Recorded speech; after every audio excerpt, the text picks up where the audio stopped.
In a previous interview, you talked about struggling throughout the season. So what changed and how are you able to turn the page so that the end of the season went a lot better? Lexie Hull was on the brink of being forgotten at the start of the 2024 season. Drafted 6th overall in 2022, the former collegiate star struggled to find her place with the Indiana Fever under then-coach Christie Sides. The once promising national champion sat on the sidelines, watching as others took her minutes. Fans questioned if she would ever live up to her potential. So you have basketball in your genes. Your grandfather played basketball, your dad, and you have a twin sister who you played basketball with growing up. What was it like growing up in that family dynamic? Well, we have a super competitive family, and having my dad play basketball collegiately, knew that basketball was going to be put in my hands at an early age, but my parents were, super excited about having us try every sport imaginable. So yeah, we grew up, my sister and I, playing a little bit of everything. Then Caitlin Clark arrived, a superstar sensation whose electrifying playstyle lit up the WNBA. Clark didn't just change the Fever's offense, she changed everything. From team chemistry to individual performances, her presence created a ripple effect felt by everyone, especially Lexie. I think it was important to get to know her off the court because I do think that, connections, getting to know people really play a part in the success of teams. In her latest interview with She's for Sports and The Dunker Spot, Lexie did not hold back. What happened behind the scenes? How did Clark's leadership transform Hull's trajectory? And what does this story reveal about the rise of the Indiana Fever? Get ready to uncover the untold truth about redemption, camaraderie, and one of the most inspiring turnarounds in the WNBA. She's been called the clutch player by WNBA fans, and she was drafted to the W in 2022 with the Indiana Fever in the first round as the 6th pick. I'm talking about professional basketball player Lexie Hull. The 2024 season couldn't have started worse for Lexie Hull. Drafted 6th overall in 2022, she had been a key figure on Stanford's national championship team. Yet, just 2 years into her WNBA career, she found herself on the bench, watching as others like Katie Lou Samuelson and Christy Wallace played ahead of her. And at the beginning of the season, my playing time definitely looked different than it did at the end. So trusting that, I was staying ready, putting in the work so that when I did get the minutes out on the court, that I could take full advantage of them. So I was just really proud of myself for trusting the process and staying the course. But trusting the process was easier said than done. For Hull, the mental adjustment from being a college star to fighting for a role in the WNBA was challenging. The basketball part of the transition is really tough. Everybody out on the court was one of the best players on their college teams, definitely the best player likely from their high school team. So it's just this mishmash of the best basketball players, and then you're playing against people that have been there for years and years. The Fever were also struggling as a team, opening the season with a dismal 1-win, 8-loss record. Fans were growing impatient, and the locker room felt the tension. We were just sick that we had lost so many games, and also feeling like we were better than that. Criticism of the team's rotations, defensive lapses, coaching, and lack of chemistry dominated headlines, leaving players to navigate a storm of doubt and frustration. Part of my role is just getting to the open spots, and we have such a good offense that people find the open person. So to be that open person, you get excited. You get excited for the opportunity to shoot and score and be part of the momentum. She poured herself into practice, refining her cutting and shooting to capitalize on any opportunity that might come her way. Hull also credited her teammates for keeping her inspired. What is it like playing off of Caitlin Clark, Kelsey Mitchell, and Aaliyah Boston? I mean, they make my job really easy, right? It's awesome. And it's really cool to see all of them just grow, not only from this year, but playing 3 years with Kelsey, 2 years with Aaliyah.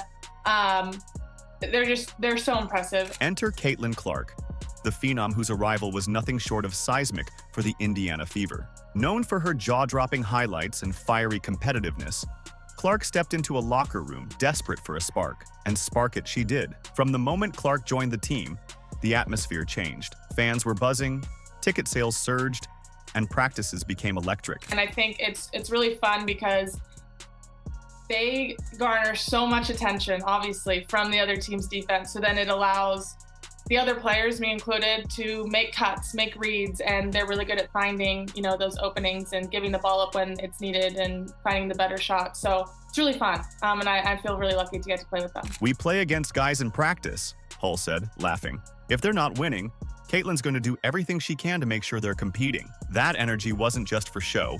It carried over into games, where her ability to see plays unfold before they happened left defenders scrambling. I mean, I definitely got passes and tried to finish when I wasn't expecting to get the ball.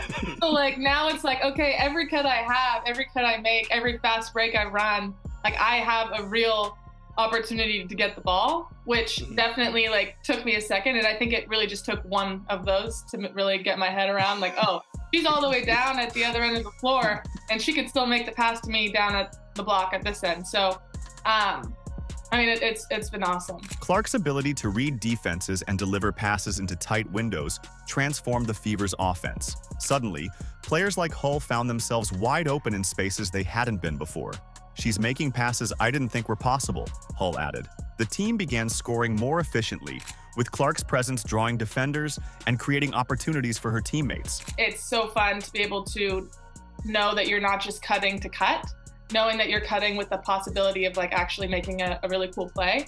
So that makes it that much more worthwhile. Her competitive fire was contagious, pushing everyone to elevate their game. It wasn't long before players began feeding off her energy, believing they could compete with anyone in the league. Clark's arrival wasn't just about numbers or flashy plays, it was about culture. Hull described how Clark's maturity and leadership immediately resonated with the team. She sees the game at a bigger scale, obviously with the platform that she's created for herself, and then that's transitioned to the game. It's huge. And I think like for me, especially as a point guard and as someone that's delivering a lot of the passes that lead to shots, like if I miss, she's definitely going to say like, you got the next one. Like I can count on her for keeping me like confident and positive. So yeah, I think that shows the player that she is and the leader she is as a point guard. And step up they did. As the Fever began to gel, their offense transformed into a cohesive, dynamic force. "The game becomes so much more fun when you know you're cutting with a real chance to make a play," Hull said. For the Fever, Clark wasn't just a rookie. She was a game changer. But was her arrival enough to turn the season around? That answer would unfold in the weeks to come. It's really awesome to get to know her as well because, you know, she's a great person, but you have all these expectations put on her and our team has put on her and fans have put on her. So to see her kind of be so mature in that transition, it's been really awesome. And I'm just really proud to, you know, have her on the team, and it's been exciting. If you've made it this far and are enjoying the video, don't forget to like, subscribe, and turn on all notifications. We know watching this video takes some of your time, and we appreciate you.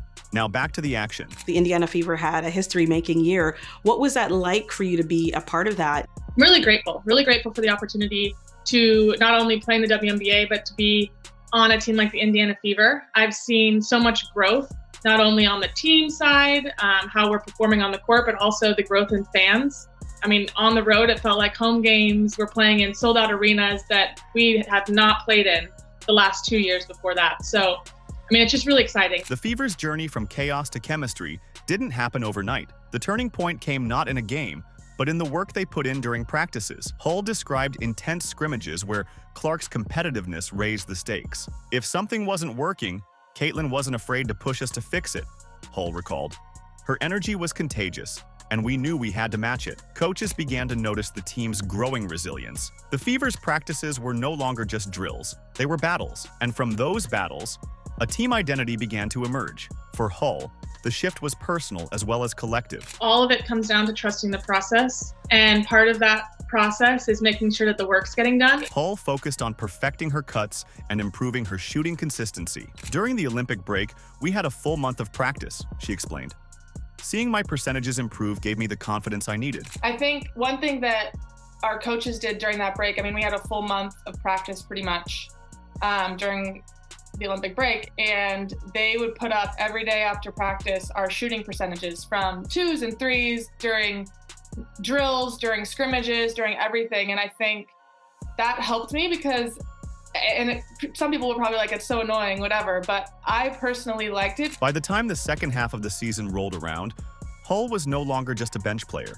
She was an integral part of the team's offense. Clark's arrival was instrumental in Hull's resurgence. Her ability to draw defenders created opportunities for Hull to thrive. "Kelsey and Caitlin draw so much attention," Hull explained. "That opens up lanes for players like me to make cuts and find openings." Hull began to see the results of her hard work on the court. Her shooting percentages climbed, and she made key plays in crucial moments, helping the Fever gain momentum. Numbers don't lie, unfortunately, and they're very drastic. My first 2 years, I was just so upset because I was putting in so much work, and my shooting percentages, I would granted get like 1 or 2 at the max threes a game. So it's hard to be super efficient when the pressure is really on for those couple shots.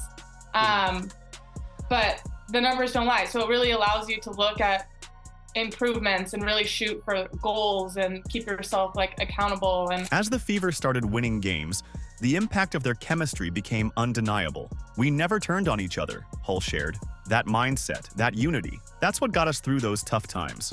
Fans took notice, packing arenas and flooding social media with support. The Fever, once a struggling team, had become playoff contenders. Hull spoke about the atmosphere in packed arenas. Playing in front of a sold-out crowd at home gave us energy we hadn't felt in years.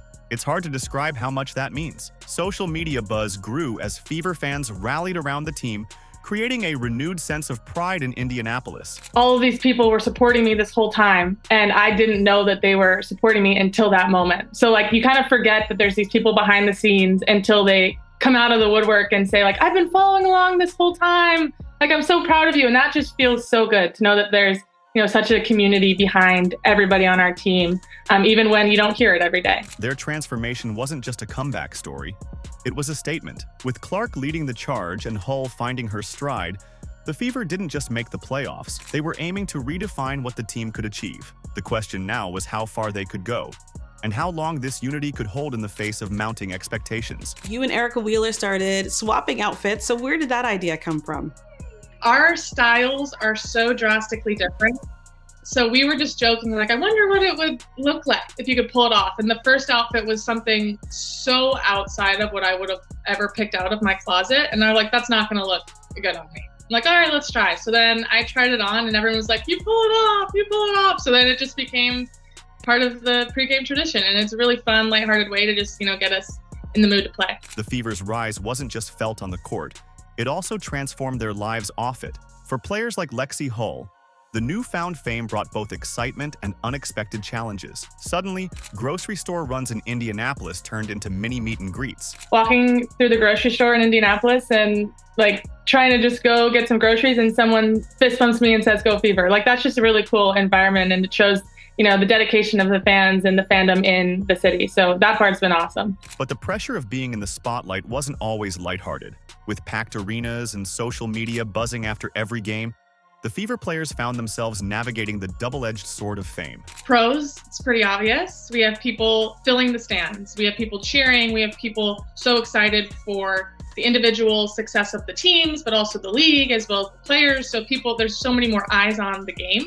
Social media, in particular, proved to be a unique challenge. For Hull and her teammates, the constant stream of feedback was both motivating and overwhelming. It's hard. It's easy to say, don't read it, but everybody does a little bit. And I think it's having that support system to help keep you on track. Yet even with this approach, the emotional toll of fame was real. Hull described moments of self-doubt, especially after tough losses. It's part of the job, but it's not easy. Despite these challenges, the Fever leaned on each other to stay grounded. The team built a culture of support and accountability, shielding one another from outside noise. The biggest thing is finding people to kind of get you out of that cycle and get you to thinking about the positive things you did, even though a lot of times people online aren't talking about the positive things. The locker room became a safe space where the focus was on growth and camaraderie rather than external pressures. Through it all, the Fever learned to embrace the spotlight without losing their identity. For Hull and her teammates, the season was about more than just basketball. It was about learning to thrive in a world where the stakes were higher than ever. The fact that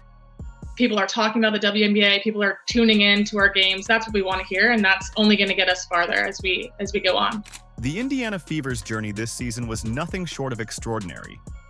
From a rocky start to becoming one of the WNBA's most talked about teams, they've shown that resilience and teamwork can overcome even the toughest challenges. Hull's transformation was a testament to hard work and patience. Her ability to seize opportunities when they came was critical in helping the Fever turn their season around. But it was Clark's leadership, on and off the court, that provided the spark the team needed. She's not just a star player.